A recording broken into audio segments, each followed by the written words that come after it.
Hello everyone, welcome back again to my channel. So today, seperti judulnya, karena emang aku lagi kangen banget kerja dan lagi pengen banget cerita tentang pengalaman aku di kerjaan aku yang sekarang, which is itu artinya di Telkomsel, telekomunikasi seluler. Yang kalian tahu itu adalah provider SIM card. Jadi aku bakal sharing ke kalian gimana pengalaman aku kerja di sana selama ya at least kurang lebih 2 tahun lah. Dan kenapa sih aku bisa lama kerja di sana? So stay tune. Oke.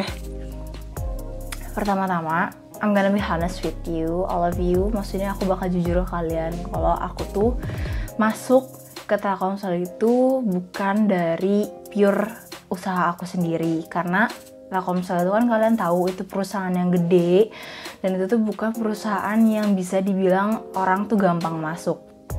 Jadi aku di sini pakai orang dalam, yaitu pakai om aku. Kali ini kita cuma sharing aja ya. Aku juga nggak ngasih tips kok ke kalian kalau misalnya kalian mau masuk Telkomsel tersebut, karena ya emang susah, karena emang harus ada dari orang dalamnya. Nah terus, jadi aku masuk pertama itu pas banget lulus SMA. Aku tuh lulus SMA kan 2017. Aku lulus SMA 2017 dan dari situ nggak lama kemudian aku ngelamar di 2 option. Yang pertama aku ngelamar di kuliah negeri, yang satu lagi aku naruh CV aku di om aku yang di Telkomsel tersebut.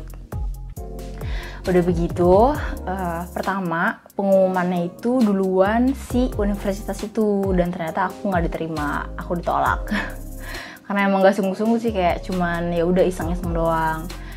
Terus nggak lama dari situ pengumuman dari Telkomsel yang which is itu kalau nggak salah Agustus 2017 itu aku keterima untuk kerja di sana.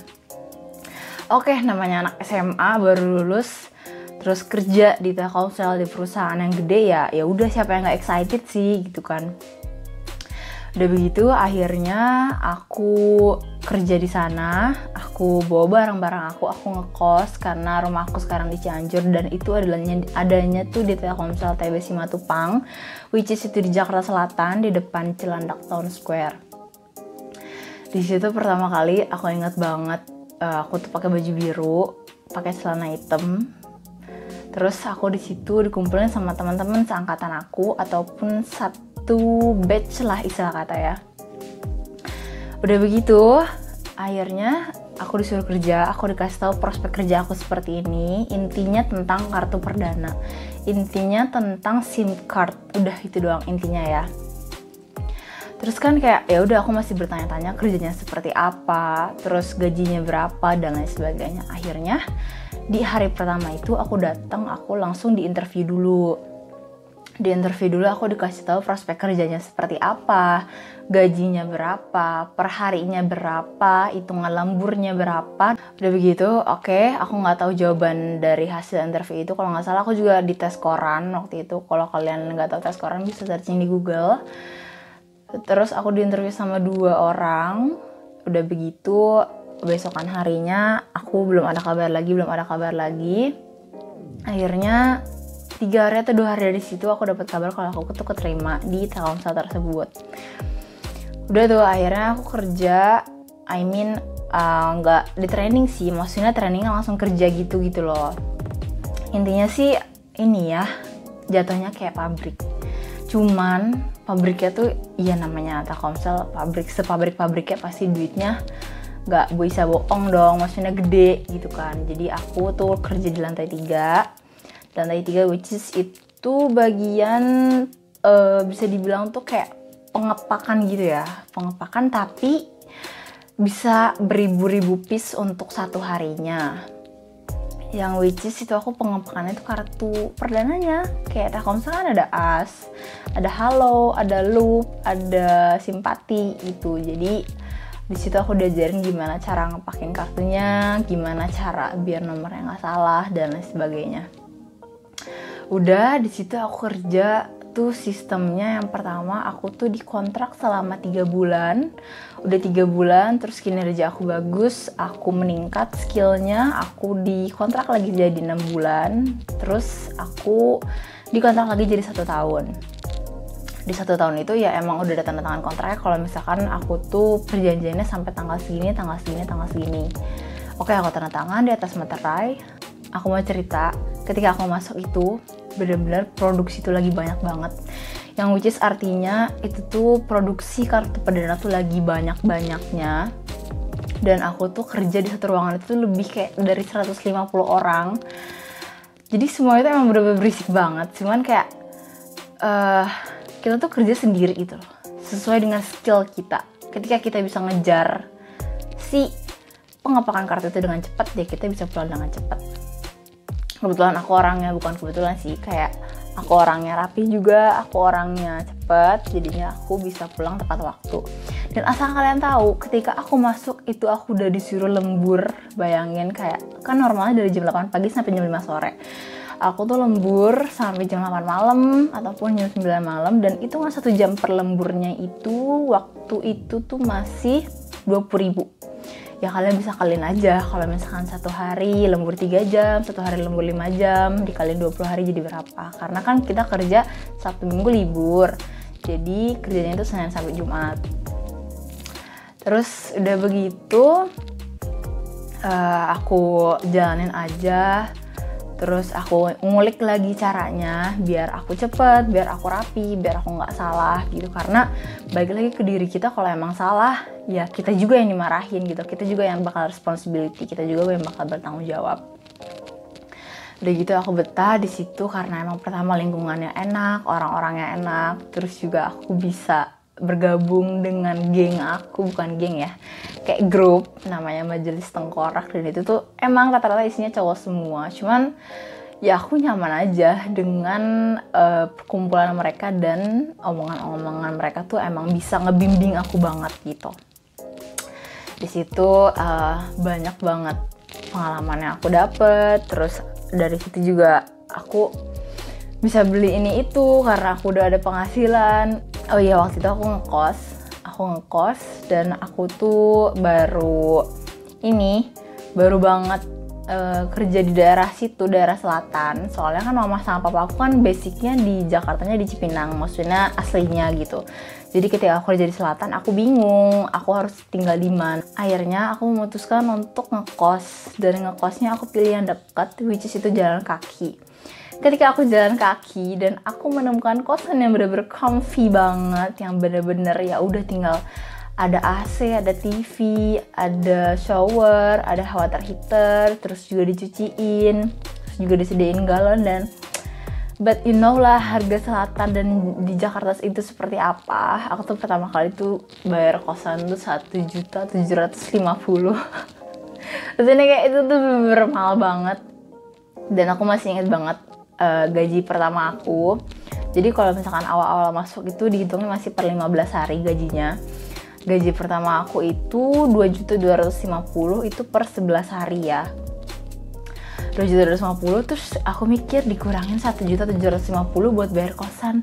Ya mau tinggal sisa gopek lagi gitu kan. Makanya dari situ wah, kita nggak bisa kayak gini terus. Oke, aku nyaman, oke aku ngerasa bener-bener udah pulang kerja langsung tidur, langsung enak pakai AC dan lain sebagainya. Cuman kita nggak bisa seperti ini. Namanya hidup nyaman ataupun hidup yang di zona nyaman ya nggak selamanya bisa seperti itu.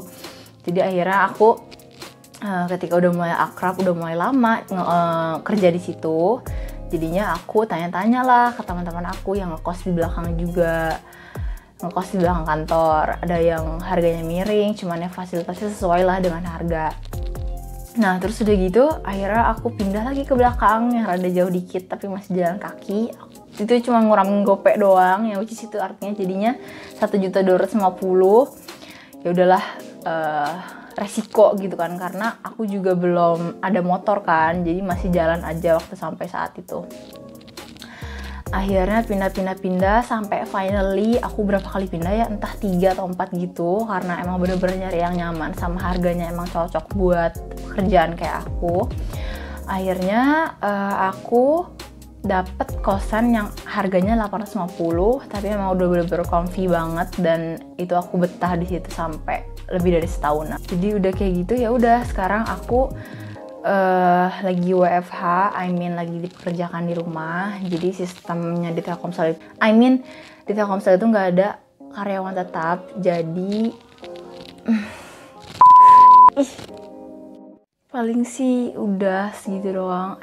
Kayak ya udah, ketika kita udah kerja pasti banyak banget pengalaman yang kita dapetin, entah dari pelajaran hidup, entah dari proses pendewasaan kita seperti apa. Karena aku ngerasa kayak aku tuh kayak mature duluan gitu loh, kayak dewasa duluan, karena emang lingkungan aku pas pertama kali aku lulus SMA itu yaitu kerja, yang which is itu orang-orang kerja kan ada yang udah berkeluarga, ada yang udah pemikiran udah matang, sehingga aku pun kebawa-bawa dengan lingkungan yang mendewasakan aku secepat itu dan seperti itu gitu. Jadi aku sharing kayak gini ya udah, aku karena kangen banget pengen kerja lagi di selatan, yang tiap Sabtu Minggu aku bisa ke mall. Waktu belum ada covid kayak gini, tiap Sabtu Minggu aku bisa nyalon, bisa me time, bisa makan makanan yang kayak misalkan di mall lagi ada street food kayak gitu. Aku seneng banget sih kayak pameran makanan kayak gitu. Terus ya udah, kayak aku sekarang berdoa, ya Allah mudah-mudahan aja ini cepat berlalu si corona ini nih. Jadi aku bisa kerja lagi, dan mungkin suatu saat aku bisa nunjukin ke kalian gimana kerjaan aku di sana, yang which is sekarang itu ya udah aku kerja di sana dan bukan kerja di perusahaan-perusahaan yang udah aku cerita di video-video aku sebelumnya. Jadi for your information aja, aku tuh selama 3 tahun kerja aku udah ada di 5 perusahaan. Aku udah kerja di 5 perusahaan, dan aku nggak terlalu bangga sih, maksudnya kayak emang itu nambah pengalaman juga, tapi di setiap pengalaman juga ada yang baik, ada yang buruk kok. Jadi prepare aja buat diri kamu sendiri, entah itu dari CV. Kalau misalkan lagi pandemi kayak gini kalian bingung mau kerja apa, kalian bisa kok cari-cari dengan sungguh-sungguh, entah dari Instagram, entah dari Line, entah dari manapun, karena sekarang tuh banyak banget semuanya via online. Karena ya sekarang udah canggih dong, udah apa-apa mengandalkan teknologi. Masa kalian terus-terusan gaptek? Kalian juga harus mengupgrade diri kalian biar kalian mengikuti zamannya sekarang gitu. Dulu aku kerja di klinik kecantikan, di Starbucks, di SX1, yang kayak gitu aku hasil kerja aku sendiri kok. Dari aku cari di Instagram, aku ngelamar CV dan lain sebagainya. Tapi karena emang aku sungguh-sungguh, ya pasti ada hasilnya gitu. Jadi emang bener-bener sih kayak pepatah, kalau ada usaha tuh, usaha yang bener-bener gak akan ngehianatin hasil. Okay, so that's all I guess. Aku punya satu cerita pengalaman aku lagi sih, kerjaan di klinik kecantikan. Kalau misalkan sempet dan emang aku pengen cerita itu, ya pasti aku bakal ceritain ke kalian. So aku tutup dulu videonya. Thank you all for watching my video selama ini. I hope you enjoy, and bye bye, see you next time.